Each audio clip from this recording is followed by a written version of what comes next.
Seja bem-vinda à nossa nona aula da Escola de Esther. Que bom ter você aqui nessa aula. E eu quero te parabenizar por chegar à nona aula, por chegar aqui, por saber o quanto você foi designada para um propósito maior. Não é fácil ser uma mulher constante, uma mulher que prioriza aquilo que ela começa, né? Eu quero te parabenizar por isso, por você dar continuidade, por você não ter parado, por você ter se desafiado a caminhar nesse lugar que com certeza o Senhor te trouxe.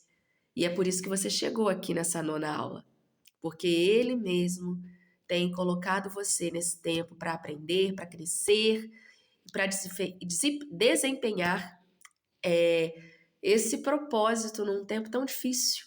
Eu queria bater um papo com você hoje aqui sobre os princípios dessa mulher que tanto cresce no Senhor. Quais são esses princípios inegociáveis num tempo onde as mulheres elas estão sendo atraídas por tantas coisas? Com certeza, você, mulher, tem que vencer muitas coisas, eu também tenho que vencer, para ser essa mulher bíblica, essa mulher que não se corrompe, essa mulher que não abre mão dos princípios da palavra de Deus e que não deixa que as seduções desse mundo roubem de você a essência de Jesus. Essa essência que é um perfume e que quando você passa, que aonde você vai, os lugares que você entra, as pessoas que você se conecta, essa essência exala o cheiro precioso de Cristo. Falar nesse tempo, falar de Esther, falar de propósito é uma coisa que muita gente fala. Muita gente está falando de propósito, muita gente está falando de chamado, mas hoje eu quero trazer para você, nessa aula, o princípio da mulher bíblica. Esther, ela era uma mulher que tinha princípios. Gente, primeira coisa, o princípio, ele é algo inegociável. Não se negocia princípio e valor bíblico. Mulher não negocia os princípios da palavra de Deus. Às vezes a gente cai em algumas ciladas, sabe, do mundo. Às vezes a gente é atraída para alguns lugares que o Senhor não nos quer por causa desse monte de informação que nós temos recebido que foge da palavra de Deus, que foge das Escrituras. Hoje eu quero falar com você que está aqui me ouvindo, que está tirando esse tempo para aprender, que entende que você tem um chamado no Senhor, que tudo começa quando você entende por que você foi criada. Para que você foi criada? Vamos voltar um pouquinho lá em Gênesis, no capítulo 2, no versículo 18 dessa aula, para a gente poder entender para que eu vim, qual é o meu chamado. Lá em Gênesis, no capítulo 2, no versículo 18, vai falar sobre a formação da mulher, Eva. O Senhor diz assim: não é bom que o homem esteja só. Farei para ele uma auxiliadora que seja semelhante a ele. Havendo, pois, o Senhor formado da terra todos os animais do campo e todas as aves dos céus, trouxe-os a Adão para ver que nome lhes daria e o nome que ele desse a todos os seres vivos. Esse nome seria o nome deles. O homem deu um nome a todos os animais domésticos, às aves do céu e a todos os animais selvagens. Mas para o homem não se achava uma auxiliadora que fosse semelhante a ele. Então, o Senhor Deus fez cair um sono pesado sobre o homem, e este adormeceu. Tirou-lhe uma das costelas, fechou o lugar com carne, e da costela que havia tirado do homem, o Senhor Deus formou uma mulher e a levou até ele. E o homem disse: esta, afinal, é osso dos meus ossos e carne da minha carne. será chamada varoa, porque do varão foi tirada. Por isso, o homem deixa pai e mãe e se une à sua mulher, tornando-se os dois uma só carne. Ora, um e o outro, o homem e a sua mulher, estavam nus e não se envergonhavam. Até aqui. Minhas irmãs, eu ainda estou muito gripada, tá? Então vocês vão ver uma voz meio fanha, mas isso não vai atrapalhar da gente aprender nessa aula, tudo bem? Então, muitas vezes nós estamos longe do princípio da palavra. Ah, Daiane, por que nós estamos longe? Até hoje, essa aula, né, ela está sendo deixada aqui para você no mês de abril, no ano de 2025. Até chegarmos aqui, muitas coisas já aconteceram, né? Até essa palavra e até onde a gente está, muitas coisas já aconteceram que distorceu o princípio, o valor da mulher. A mulher, ela perdeu esse princípio quando ela pecou, quando ela ouviu aquela serpente, né, ali dando conversa para ela, e ela assim, de alguma forma curiosa, porque uma das coisas que nós mulheres somos é curiosas, né? A gente quer saber, a gente quer aprender, a gente quer estar sempre atualizada das coisas. Ah, isso é ruim? Não. Mas isso também não é tão bom se você não estiver concentrada, ligada com os propósitos que o Senhor te chamou, porque dentro desse lugar de curiosidades, né, onde você escuta uma, escuta outro, onde você está num lugar, você está em outro lugar, nesses lugares muitas coisas que parecem ser favoráveis, boas, né, elas chegam disfarçadas, são aquela serpente. E a gente pode cair e pode acabar saindo do propósito. Então, escuta o que eu vou falar hoje pra gente aqui nessa breve conversa dessa aula. Quando eu vim para Jesus, né? Eu vim para Jesus cheia de coisas que eu achava que era certo. Eu vim para Jesus num cenário onde eu não sabia me submeter ao meu marido, né? E eu vim para Jesus com pensamentos que eu achei que eram corretos. Por quê? Vamos lá.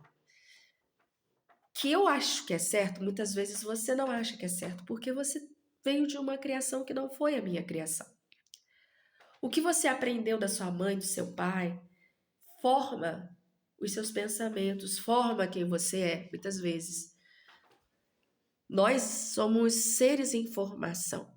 Nós estamos em constante formação. O que você pensava ontem e você achava certo, hoje de repente você não acha mais certo. Você mudou. Porque nós estamos em constante formação, em constante mudança, e nós estamos aprendendo. Isso é bom. Então, quando eu me converti a Jesus, eu vi, gente, sabe, com a minha cabeça formada. É assim, acabou. E Deus, ele é um Deus maravilhoso, e ele é um Deus que ele tem em cada um, né? Cada filho, cada filha, ele tem uma identidade. E essa identidade é uma identidade bíblica, que não tem a ver com a sua criação, não tem a ver com quem foram os seus pais, seus avós, mas tem a ver com quem ele quer que você seja. Então, essa formação que Deus quer que você vá se formando, que você vá criando essa identidade, ela é bíblica. O valor dela está aqui, da palavra de Deus. Então, aqui a gente vê que a mulher, ela foi criada para ser uma auxiliadora. Ela não foi criada para dar ordens, para, biblicamente falando, né? Para ser aquela que, por exemplo, Adão que deu nome aos animais, não foi Eva. Ela é aquela que auxilia, aquela que está por perto, é aquela que vê o que falta, é aquela que sabe que é aquele termômetro, ela sente a temperatura do que está bom, do que está ruim. Ela tem aquele olhar mais detalhista, ela consegue ver os detalhes das coisas que o homem não vê. Então ela soma, ela veio para somar, ela veio para auxiliar. E auxiliar, a auxiliadora, é, né, do hebraico ezer. Ezer. Então, quando a palavra fala que nós somos auxiliadoras, a palavra está dizendo que nós temos um compromisso com um auxílio, com um comprometimento de ajudar, de somar. Essa é a parte que nos cabe. Então, quando eu me caso, o marido, ele é o provedor, ele é o cabeça, ele é aquele que está na casa, o sacerdote do lar, e eu sou a auxiliadora. E isso não me faz ser, tá? Menos favorecida do que meu marido, ou pior do que ele, ou menor do que ele. Não, isso não me desmerece. É apenas a minha função. E a minha função somada à função do meu marido nos faz crescer. E a minha função como mãe, somada a quem os meus filhos precisam ser, obedientes, que a palavra de Deus fala, né, que honram os seus pais, somam com o meu papel de auxiliá-los, de discipliná-los, de discipulá-los para o Senhor. E isso é o meu lugar de mãe, de esposa. E quantas vezes isso fica distorcido na nossa sociedade? Porque a mulher, ela é muito supervalorizada quando ela faz alguma coisa, quando ela trabalha fora, quando ela tem um bom trabalho, quando ela ganha muito, quando ela ganha, né, reconhecimentos. Isso é muito bom. Isso não é ruim. Mas o nosso valor nunca teve ligação a isso. O nosso valor, a mulher que trabalha fora, diplomada, sabe, que tem ali um salário alto, não é em nada melhor do que a mulher que cuida da casa, cuida dos filhos, que cuida do marido, da doméstica, da dona de casa. Não existe. Para Deus, não existe nenhuma diferença. Mas a sociedade, ela quer o tempo inteiro colocar a gente, sabe, num lugar de comparação. Eu preciso fazer porque fulana está fazendo, porque Beltrana está fazendo.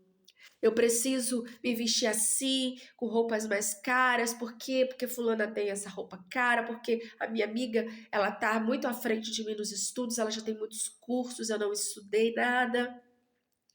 Minha irmã, Deus ele quer trazer uma clareza hoje para você.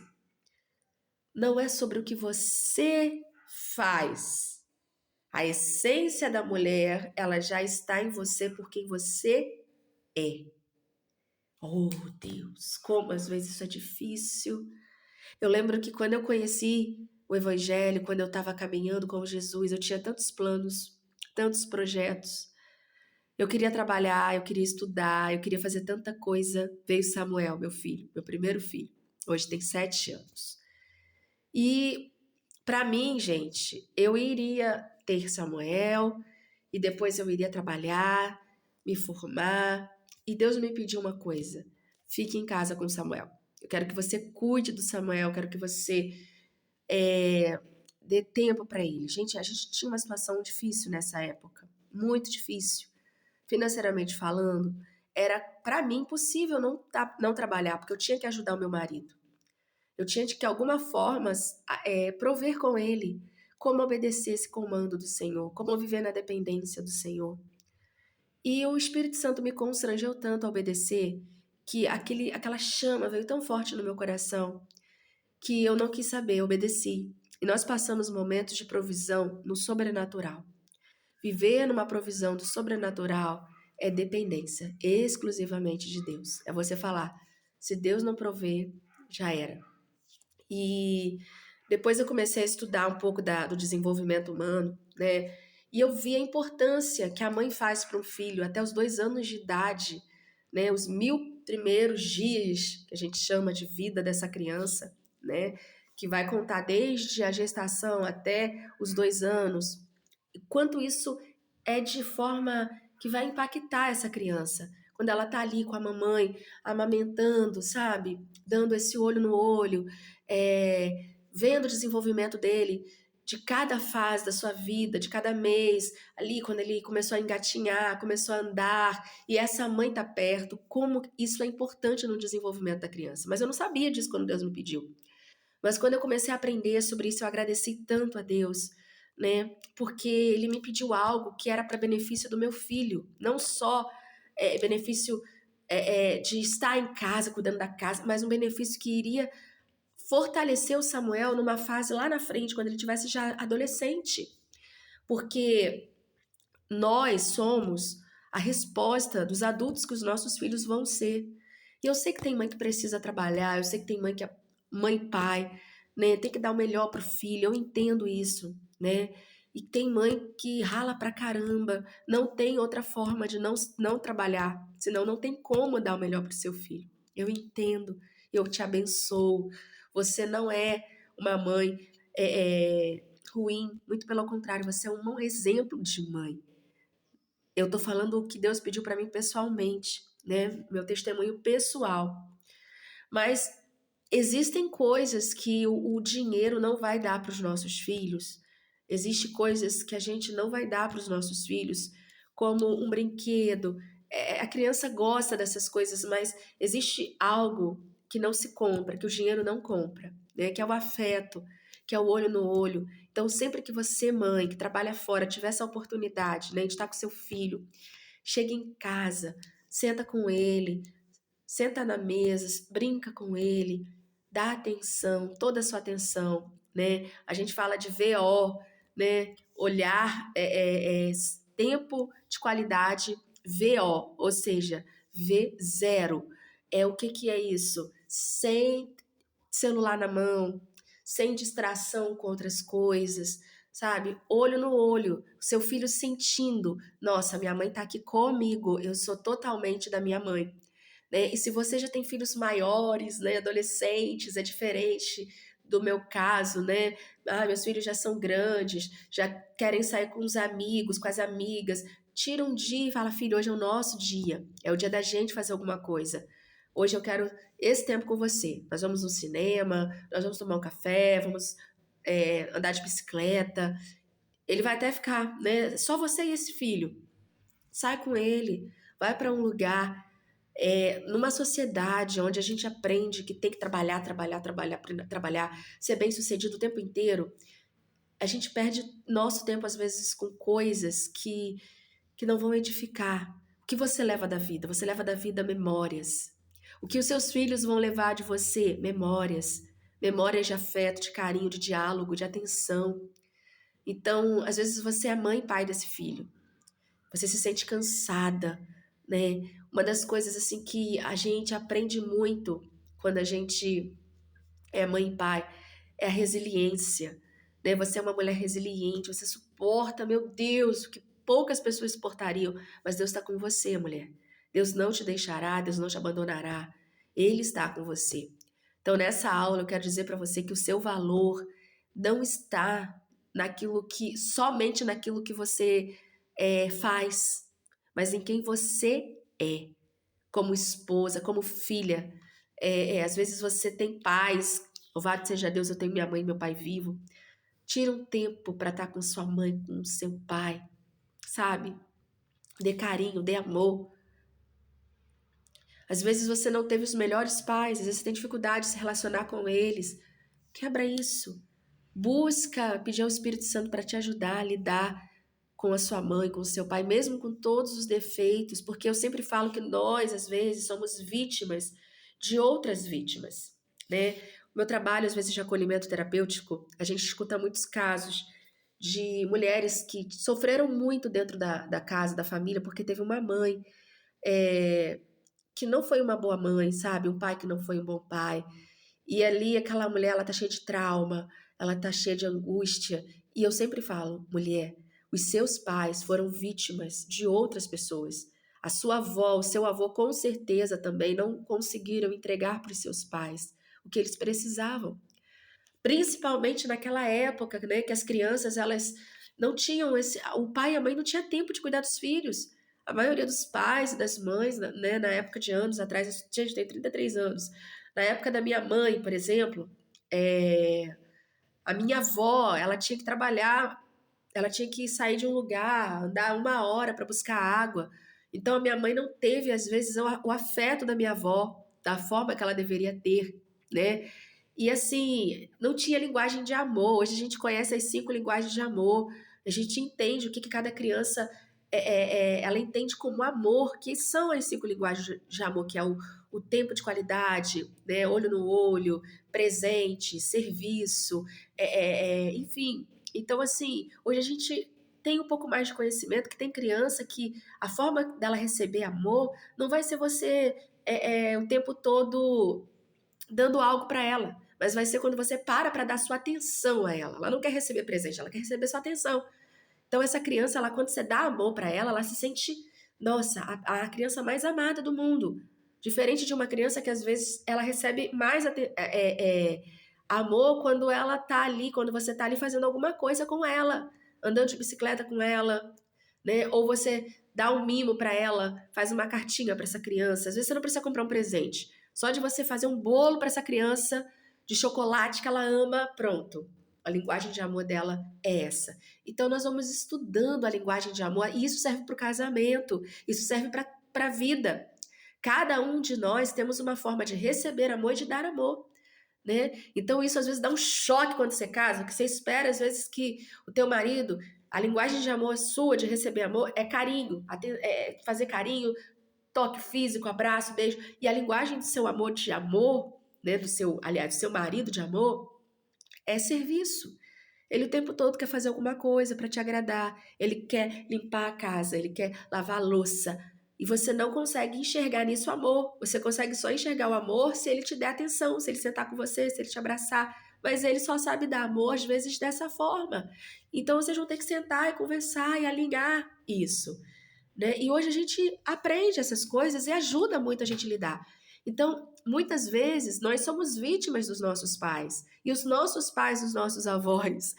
Então, como faz isso? A geração que decide se curar. Então, se eu decido me curar, se você decide se curar, você vai curar a sua geração. Os seus filhos vão ser curados, os seus netos, toda uma geração é curada, porque você decidiu buscar a cura, a restauração. Então, mulher, Ezer, a mulher, ela tem um papel na sociedade, né? Ela é muito bem reconhecida, mas tudo começa quando ela entende, eu sou uma auxiliadora idônea. Eu tô aqui para auxiliar, eu tô aqui para perceber o ambiente da minha casa, a necessidade dos meus filhos. E às vezes, né, eu lembro que quando Deus me pediu, fica em casa, cuida do Samuel, e eu via as minhas amigas crescendo, estudando, e eu ficava, ai meu Deus, a minha vida tá parada. E o Espírito Santo dizia para mim assim, não tá parada. Não é sobre fazer alguma coisa, é sobre fazer a vontade do Senhor. Então, essa é a vontade do Senhor. Se alegre, você está fazendo a vontade de Deus. E eu comecei a amar. Eu comecei a amar cuidar do meu lar, cuidar de Samuel, né? E eu comecei a entender que aquele ministério ali estava me fazendo crescer em áreas da minha vida que eu ainda era imatura e que eu não conseguiria crescer se eu não estivesse olhando para dentro da minha casa. Hoje são 7 anos, né, Samuel tem, e nesses 7 anos eu consegui estudar em casa, me formei, né, estou fazendo outros cursos e acolho mulheres em casa, dou atenção, tenho aqui a escola de estética que você está participando em casa. Então Deus abriu portas que eu jamais conseguiria acessar se eu estivesse trabalhando fora, mas foi o tempo da espera. E de coisas que eu amo fazer. Gente, eu amo sentar aqui e falar do amor de Deus, e ensinar o que Deus me ensina. Eu amo aprender com outras mulheres. Às vezes, quando eu vou fazer um acolhimento de uma mulher, né, parece que elas estão ali para serem ajudadas, e quem é ajudada sou eu. Eu sou curada em áreas da minha vida que elas nem imaginam que ainda precisam de cura, quando eu escuto elas falarem de superação, de coisas que elas superaram, de coisas que elas vivenciaram. Então, mulher, você foi chamada para estar no lugar que Deus te chamou. Não se compare. Não pense que o que você faz é menor do que o que a outra faz, porque é uma coisa que ninguém vê, é uma coisa insignificante. Não. Se Deus te chamou, é isso. Faça com todo o seu amor, mas faça. Porque o que dá significância é o tanto de empenho, de amor que você dá naquilo que você faz, por mais simples que seja. Por mais que seja algo que para você é uma costura, é fazer um crochê, é limpar uma casa. É isso que Deus pediu? Faça com todo o seu amor, a sua relevância está nisso. E a presença de Deus na sua vida é para isso. É nesse lugar que você vai crescendo. Ame os lugares que o Senhor te colocou. Abrace. Esté, quando ela foi para aquele lugar, ela abraçou. E quando veio dificuldades, ela jejuou e orou e venceu. Então essa aula é sobre superar, é sobre aprender a amar os detalhes da vida, a simplicidade da vida e é sobre não se comparar. Não se compare. Até a nossa próxima aula, se Deus quiser.